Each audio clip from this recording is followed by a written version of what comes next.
Thank you, Mr Chair. And the sad thing about this bill is that this isn't about getting beneficiaries back to work at all. The sad thing about this bill is this isn't about instilling a work ethic in people who don't have it.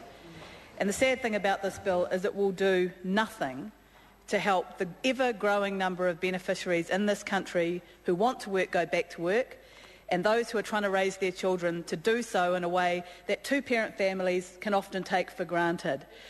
The sad thing about this bill is it is a nasty, nasty piece of political theatre.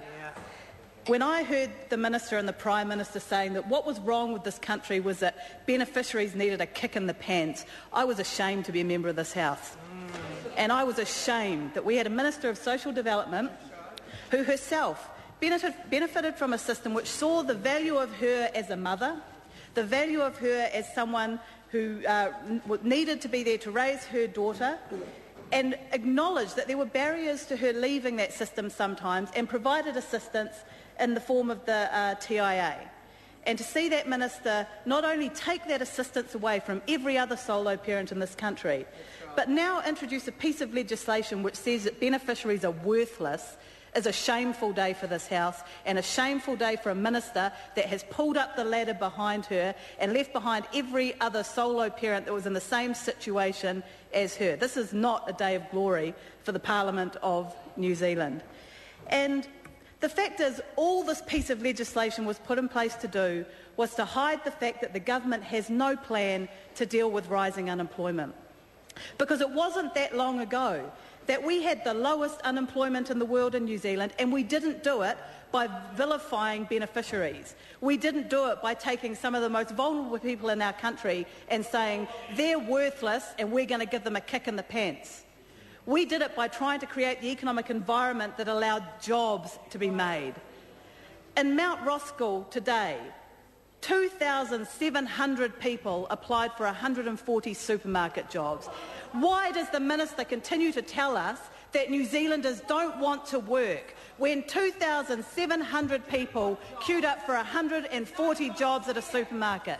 When last year in South Auckland, more than 3,000 people queued up for 150 supermarket jobs. New Zealanders want to work, and their government has abandoned them. And worse than that, their government is now blaming them for the fact that they're not in work. Their government is now saying, it's your fault, you're lazy, you're worthless, and that is why you don't have a job. Well, the reason they don't have a job, Dr. Smith, is this government has no plan to deal with rising unemployment. The government talks about their plan. They talk about R&D.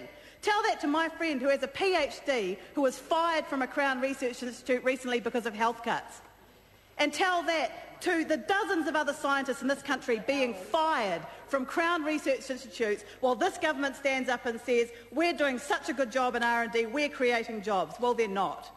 And this piece of legislation is a smokescreen, but it is the nastiest type of political smokescreen that we ever see in this kind of House. But unfortunately, it's one that we've come to expect from a national government.